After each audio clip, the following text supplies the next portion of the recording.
నమస్కారం అండి. నేను మీకు సుపరిచితుడైనటువంటి గుండె డాక్టర్ని, కార్డియాలజిస్ట్ని, డాక్టర్ మోవా శ్రీనివాస్ని. సో ఇవాళ మనం మాట్లాడబోయే అంశం ఏంటంటే, ఈ మధ్యకాలంలో లాస్ట్ 1 వీక్ 10 డేస్లో ఒక ప్రామినెంట్ తెలుగు న్యూస్ ఛానల్ వాళ్ళు చికెన్ తినడం వల్ల ప్రాణాంతకమైనది, ప్రాణానికి ముప్పు తెస్తున్నది అని చెప్పేసి ఒక న్యూస్ ఐటమ్, వాళ్ళ హెల్త్ రిలేటెడ్ న్యూస్ ఐటమ్ లాగా వాళ్ళు దాన్ని ప్రసారం చేయడం జరిగింది. సో దీని గురించి మనం మళ్ళీ రీఎగ్జామిన్ చేద్దాం, పునఃపరిశీలన చేద్దాం. సో చాలామందికి ఎవరైతే మీట్ తింటారో వాళ్ళల్లో అట్లీస్ట్ 50% మంది ప్రతిరోజు మీట్ తినేవాళ్ళు ఉన్నారు, ప్రతిరోజు చికెన్ తినేవాళ్ళు ఉన్నారు. గుడ్లు కంటే కూడా చికెన్ అనేది ప్రతిరోజు తినేవాళ్ళు నాకు చాలామంది తెలుసు బేసికలీ.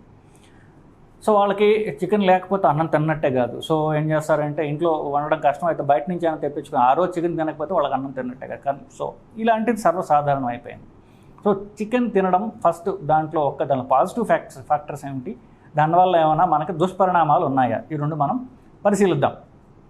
ఒకటి, చికెన్లో ఉన్నటువంటి మీట్ ఏదైతే ఉందో, చికెన్ బ్రెస్ట్ మీట్ ఏదైతే ఉందో అది హై క్వాలిటీ ప్రోటీన్. దానిలో ప్రోటీన్ కంటెంట్, ఇప్పుడు మీరు చికెన్ పక్కన పెట్టండి, ఇంకొక పక్క ప్రోటీన్ ఉన్నటువంటి వెజిటేరియన్ ఫుడ్స్ తీసుకోండి, ప్రోటీన్ కంటెంట్ తీసుకుంటే మీరు వెయిట్ అంటే 100 గ్రాముల చికెన్లో ఎంత ప్రోటీన్ ఉంటుంది, 100 గ్రాములు వెజిటేరియన్ సోర్స్, శనగలు, పెసలు, మినువులు, ఇట్లాంటి వాటిల్లో ఇంకేమైనా సోయా, ఇట్లాంటి వాటి కంపేర్ చేసి చూసుకుంటాగా 100 గ్రాముల సబ్స్టెన్స్లో దీనిలో ఎంత ప్రోటీన్ ఉంది అని మీరు కంపేర్ చేసి చూసుకుంటే గ్రామ్ పర్ గ్రామ్ మీట్లో ప్రోటీన్ కంటెంట్ ఎక్కువ ఉంటుంది. అదే వెజిటేరియన్ సోర్సెస్లో ఏముంటుందంటే ప్రోటీన్ ఉంటుంది, దాంతో కార్బ్స్ ఉంటాయి, కానీ ప్రోటీన్ మిగతా వెజిటేరియన్ సోర్సెస్ కంటే కాస్త అధికంగా ఉండవచ్చు కాక, బట్ నాన్ వెజిటేరియన్ వాటితో కంపేర్ చేస్తే దీంట్లో మీరు తక్కువ ఉండడం వల్ల మీరు ఎక్కువ కంటెంట్ తినాలి. చికెన్ ఒక పీస్ తినే బదులు మీరు ఒక గ్లాస్ శనగలు తినొచ్చు, ఒక గ్లాస్ వేసినకాయలు, పల్లీలు తినాల్సిన అవసరం రావచ్చు. ప్రోటీన్ లేదు అంటారులే, బట్ క్వాంటిటీ అనేది తక్కువ ఉంటుంది. సో ఇది హై క్వాలిటీ ప్రోటీన్ దీనిలో ఉంటుంది. దీనిలో మనకి ఆర్గ్యుమెంట్ లేదు. నెక్స్ట్, ఇది వైట్ మీట్ అంటే ఏమిటి, గుడ్లు, చికెన్, ఫిష్, ఈ 3 వైట్ మీట్ అంటాం. వైట్ మీట్ తినడం ద్వారా బ్యాడ్ కొలెస్ట్రాల్ పెరగదు, LDL పెరగదు. ఫిష్ తినడం ద్వారా ఇన్ఫ్యాక్ట్ గుడ్ కొలెస్ట్రాల్ కూడా పెరుగుతుంది, దానిలో HDL కూడా పెరుగుతుంది, తద్వారా హార్ట్ అటాక్ రిస్క్ తగ్గుతుంది. గుడ్డు తినడం కూడా LDL పెరగదు. సో గుడ్డు ఇంక్లూడింగ్ పసుపు, దానిలో అటువంటి పసుపు సొన, ఇది సేఫ్. ఇది పార్ట్ ఆఫ్ వైట్ మీట్ కాబట్టి ఇది మీకు సేఫ్. దీనివల్ల మీకు కొలెస్ట్రాల్ పెరగడం, హార్ట్ అటాక్ రావడం జరగదు. ఇది ప్లస్ పాయింట్స్. ఇన్ఫ్యాక్ట్ స్విగ్గీ అనేటటువంటి పాపులర్ ఫుడ్ డిస్ట్రిబ్యూషన్ బ్రాండ్ ఏదైతే ఉందో, ఇప్పుడు రకరకాలు వచ్చాయనుకోండి, బట్ స్విగ్గీ డేటా ప్రకారం తీసుకుంటే వాళ్ళ అందరూ ఎక్కువగా ఆర్డర్ చేసేటటువంటి డిష్ ఏంటంటే చికెన్ బిర్యానీ. సో చికెన్ వాళ్ళు వచ్చే ఆర్డర్స్లో చూసుకుంటే 100 ఆర్డర్స్లో 80% మంది చికెన్ బిర్యానీయే కోరుకుంటారు. సో ఇది చికెన్ అనేది పాపులర్ ఫుడ్. అది తినడం వల్ల ఇప్పుడు మనకు నష్టం జరుగుతోందా అనేటటువంటిది ప్రస్తుత అంశం. ఎందుకంటే అంత పాపులర్గా ప్రతిరోజు తినే వాళ్ళకి నష్టం జరుగుతోందా. చికెన్ తినడం వల్ల వచ్చేటువంటి మంచి ఎఫెక్ట్స్ ఏవవుతుంది ఇప్పుడు దాకా మీకు చెప్పాను. ఇప్పుడు చికెన్లో 2 రకాలు ఉంటాయి. ఎక్కువ శాతం చికెన్ మామూలుగా అది కంట్రీ చికెన్ కాదు, నాటుకోడి కాదు, అదంతా బ్రాయిలర్ చికెన్, కోళ్ళ ఫార్మ్స్లో అవి పెంచబడినటువంటి కోళ్ళు అవన్నీ. సో దీని గురించి మాట్లాడదు. కంట్రీ చికెన్ ఎక్కువ దొరకదు, నాటుకోళ్ళు అందరు తినే అవకాశం అందరికి ఉండదు. సో ఈ బ్రాయిలర్ కోళ్ళు ఏవైతే ఉన్నాయో ఇవి ఆర్టిఫిషియల్ సర్కమ్స్టాన్సెస్లో పెంచబడినటువంటి కోళ్ళు. ఇవే పాపులర్గా అంటే అంతకంటే వేరే మార్గం లేదు. మీరు ఇంత చికెన్ అవసరం, ఇంత డిమాండ్ ఉన్నప్పుడు అన్ని కంట్రీ చికెన్ ప్రొడ్యూస్ చేయడం అనేది ప్రాక్టికల్ కాదు. So you have to grow them in కోళ్ళ ఫామ్లో చికెన్తో నాటుకోడే తింటానంటే సిటీల్లో అది జరిగే పని కాదు. మీరు పల్లెటూరుకి వెళ్ళి తినొచ్చు కాక, సిటీల్లో ఉంటూ నీకు నాటుకోడి కావాలంటే కామన్గా దొరికేటటువంటి అంశం కాదు. సో బ్రాయిలర్ కోళ్ళ గురించి మాట్లాడుతుంది, ఎందుకంటే అది కామనెస్ట్ అవైలబుల్. బ్రాయిలర్ కోళ్ళు ఆర్టిఫిషియల్గా మనం పెంచుతున్నాం కాబట్టి వాటికి కొన్ని రకాల యాంటీబయాటిక్స్, అంటే వాటి జబ్బులు పడకుండా అది పెరగాలి కాబట్టి దాని హెల్త్ కోసం కొన్ని యాంటీబయాటిక్స్ ఇవ్వడం జరుగుతుంది. ఫాస్ట్గా పెరుగుతుంది కాబట్టి కమర్షియల్ రీజన్స్ కోసం ఫాస్ట్గా పెరిగితే ఫాస్ట్గా మనం దాన్ని అమ్మడానికి ఏం చేస్తారంటే కొన్ని రకాలైనటువంటి హార్మోన్ ఇంజెక్షన్స్ ఇస్తారు. ఈ 2 వాటికి ఇచ్చేటటువంటి మందులు, ఒకటి యాంటీబయాటిక్స్, 2 హార్మోన్స్. కానీ మన భారతదేశంలో యాంటీబయాటిక్స్ ఇవ్వడం జరుగుతుంటుంది కానీ హార్మోన్స్ ఇవ్వడం అనేది అంత ఈజీగా జరగదు. అందువల్ల అవి కాస్ట్లీ. సో వాటిని కామన్గా కోళ్ళ ఫారాల్లో మేనేజ్ చేసే వాళ్ళు హార్మోన్స్ ఇవ్వడం అనేది జరగదు. అందువల్ల కొంచెం కాస్ట్. అమెరికాలో కామన్. ఇండియాలో ఒకే ఒక నైట్రోఫ్యూరంటాన్ అనేటటువంటి యాంటీబయాటిక్ ఒకసారి లేదా మ్యాక్సిమం 2 సార్లు ఇవ్వడం జరుగుతుంది వీటికి, కోళ్ళ పెంచే ఫామ్స్లో. అది నైట్రోఫ్యూరంటాయిన్ అనేటటువంటి యాంటీబయాటిక్ మాత్రమే ఇస్తుంటారు. సో ఇప్పుడు ఈ హార్మోన్స్ ఇవ్వబడిన లేదా యాంటీబయాటిక్ ఇవ్వబడిన కోడి మాంసం కనుక మనం కన్జ్యూమ్ చేసినట్లయితే దాని శరీరంలో ఉన్నటువంటి యాంటీబయాటిక్స్ కానివ్వండి, హార్మోన్స్ కానివ్వండి, తిన్నటువంటి మనిషికి వచ్చే అవకాశం ఉన్నది. సో ఇది కదా మేజర్ థింగ్. దీనివల్ల జబ్బులు వచ్చే అవకాశం ఉన్నది. మూడోది ఏమిటి, ఆ కోడిని చంపిన తర్వాత దాని మాంసం వీళ్ళు ట్రాన్స్పోర్ట్ చేసి దాన్ని వీళ్ళు వండే మధ్యలో ఇది ఎక్కడన్నా సరే క్రిములని దాన్ని తీసుకోవచ్చు. కోడిలోనే ఉండొచ్చు. కోడిలో ఉండే యాంటీబయాటిక్స్ చంపేస్తాయి అనుకోండి, అక్కడ ప్యాకేజింగ్ టైంలో వాటిల్లో అక్కడెక్కడ పడేయటం, ఇవి ఈ కోళ్ళని చంపడం అంత క్లీన్ సర్కమ్స్టాన్సెస్లో, క్లీన్ సరౌండింగ్స్లో చంపరు కాబట్టి ఆ మాధ్యమంలో ఇవి కొన్ని క్రిములు దానికి సోకే అవకాశం ఉన్నది.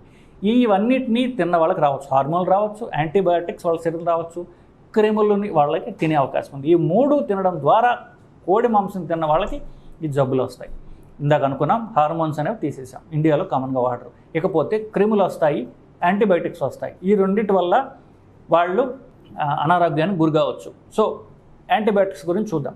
యాంటీబయాటిక్స్ ఆ కోళ్ళకి చెప్పాను, ఇండియాలో కామన్గా నైట్రోఫ్యూరంటైన్ వాడతారు. నైట్రోఫ్యూరంటైన్ మనుషులకి మూత్రం సంబంధించినటువంటి ఇన్ఫెక్షన్స్కి అంతకుముందు వాడేవాళ్ళు, 20-25 ఏళ్ల క్రితం ఇప్పుడు వాడట్లేదు అది. సో కోడికి ఇచ్చే కోడి బరువు తక్కువ కాబట్టి దానికి ఇచ్చే యాంటీబయాటిక్ మోతాదు చాలా తక్కువ. ఆ కోడిలో మనం తినే మాంసం ఎంత ఉంటుందో మిగతా అవయవాలు తీసేసి అది ఇంకా తక్కువ. ఇంత తక్కువ యాంటీబయాటిక్ వల్ల ఇవి మనుషులు కన్జ్యూమ్ చేయడం వల్ల ఏమిటంటారంటే వాళ్ళకి మల్టీ రెసిస్టెంట్ యాంటీబయాటిక్స్ వాళ్ళు కన్జ్యూమ్ చేస్తున్నారు. సింపుల్ ఏం లేదు, ఆ యాంటీబయాటిక్ తీసుకున్నాం అనుకోండి, మన శరీరంలో యాంటీబయాటిక్ ఉంటుంది కాబట్టి మన శరీరంలో క్రిములు ఈ యాంటీబయాటిక్ తక్కువ మోతాదు కాబట్టి దానికి వాడి రెసిస్టెన్స్ వస్తుంది. సో ఒకవేళ కొత్త ఇన్ఫెక్షన్ వచ్చినట్లయితే అది ఈ యాంటీబయాటిక్ వాడినప్పుడు ఆ క్రిమిని చంపలేదు,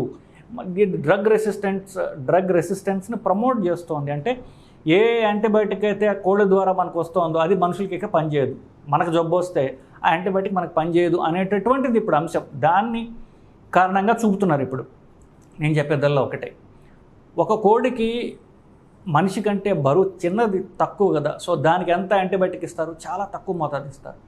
ఆ తక్కువ మోతాదులో మీరు తినేటటువంటి ఫ్లెష్లో ఇంకెంత తక్కువ వస్తుంది, ఇంకా తక్కువ వస్తుంది.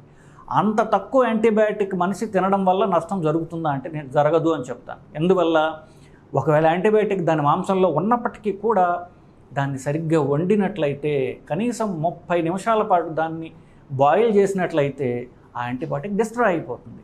ఇప్పుడు దీని గురించి నేను చిన్న డేటా కూడా తీసుకున్నాను. ఏమిటి, రకరకాల ఇప్పుడు కోళ్ళకి ఇచ్చేటటువంటిది ఒకటే యాంటీబయాటిక్ నైట్రోఫ్యూరంటైన్, మిగతావి పోని టెట్రాసైక్లిన్, పెనిసిలిన్, నియోమైసిన్ ఇట్లాంటివన్నీ ఇచ్చినా కూడా అన్ని యాంటీబయాటిక్స్ టెట్రాసైక్లిన్ 30 నిమిషాలు కనీసం కనుక మీరు బాయిల్ చేసినట్లయితే అది డిస్ట్రాయ్ అయిపోతుంది.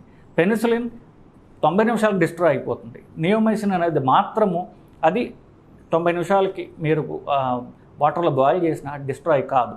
సో ఇవన్నీ కోళ్ళకి ఇవ్వరు. ఇవన్నీ కాస్ట్లీ యాంటీబయాటిక్స్ ఫస్ట్. తర్వాత ఏమిటి, ఇవన్నీ కూడా ఆ కిడ్నీ ద్వారా మన యాంటీబయాటిక్స్ ఏవైతే ఉంటాయో కిడ్నీ ద్వారా బయటికి పోతాయి కాబట్టి కోడి కిడ్నీలో ఎక్కువ యాంటీబయాటిక్స్ ఉంటాయి.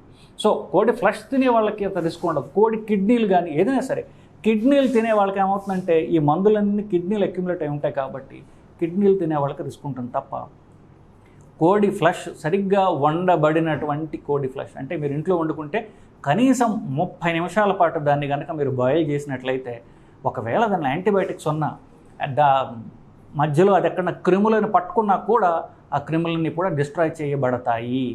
సో రోజు చికెన్ తినే వాళ్ళకి సరిగ్గా వండబడినటువంటి మీరు మీట్ కన్జ్యూమ్ చేస్తే మీకు ఎలాంటి రిస్క్ లేదు. సో దానికి ఏమిటి బెంచ్ మార్కు, కనీసం 30 నిమిషాల పాటు దాన్ని వేయించడమో లేకపోతే దాన్ని బాయిల్ చేయడమో కనుక జరిగినట్లయితే మీకు ఎలాంటి రిస్క్ లేదు. సో ఇప్పుడు కొంతమంది ప్రయాణాలకు వెళ్ళి ఫుడ్ పాయిజనింగ్ వస్తుందంటారు. సడన్గా ఈ హోటల్కి వెళ్ళాను అది నా విరోచనాలు పట్టుకున్నాయి. ఇవి ఎక్కడ వస్తాయంటే సరిగ్గా వండబడినటువంటి మీరు మాంసం తిన్నట్లయితే లేదా వండి ఎక్కువసేపు ఫ్రిడ్జ్లో పెట్టేసినటువంటి నిజంగా చెప్పాలంటే కొంచెం క్రూడ్ పదం వాడాలంటే పాచిపోయినటువంటి, ఎక్కువసేపు అది ప్రిజర్వ్ చేయబడినటువంటి మాంసం తిన్నట్లయితే దాని మీద క్రిములు వచ్చి అవి పొట్లకపోతాయి. కానీ ఫ్రెష్ సరిగ్గా వండబడిన వేడి మాంసం తినట్లయితే కనుక మీకు ఆ రిస్క్ ఉండదు. So chicken if cooked well మీకు అలాంటి రిస్క్ లేదండి. సో ఇలాంటి అంటారంటే సరిగ్గా ఇన్ఫార్మ్డ్ కానటువంటి న్యూస్ ఐటమ్స్ తోటి మీరు భయపడాల్సినట్టు అవసరం లేదు. సో ఓన్లీ థింగ్ ఈజ్ అది ఒకవేళ ఉన్న వేడిగా ఉందో లేదో చూసుకోండి, లేకపోతే మళ్ళీ హీట్ చేయండి, కనీసం 30 నిమిషాల పాటు దాన్ని హీట్ చేయండి. మీకు అప్పుడు ఈ డ్రగ్ రెసిస్టెంట్ ఆర్గానిజమ్స్ కానివ్వండి, యాంటీబయాటిక్స్ కానివ్వండి మీకు అంటే వచ్చినా కాదు మీకు రావు, దానిలో ఆ మాంసంలో ఉన్నా అవి డిస్ట్రాయ్ చేయబడతాయి. సో ఎలాంటి భయము లేదండి. So hope this information is clear. ఇది మీకు కన్ఫ్యూజన్ లేకుండా నేను మీ కాన్సెప్ట్ ఇచ్చానని నేను ఊహిస్తున్నానండి. నమస్కారం.